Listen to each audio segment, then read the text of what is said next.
In front of me is REALME C3i, and let me show you how to change wallpaper on this device.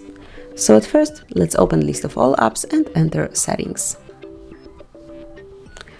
Here you need to locate and open home screen and wallpaper, and now select set wallpaper. And you can either pick one from Static Wallpaper or something from Photos.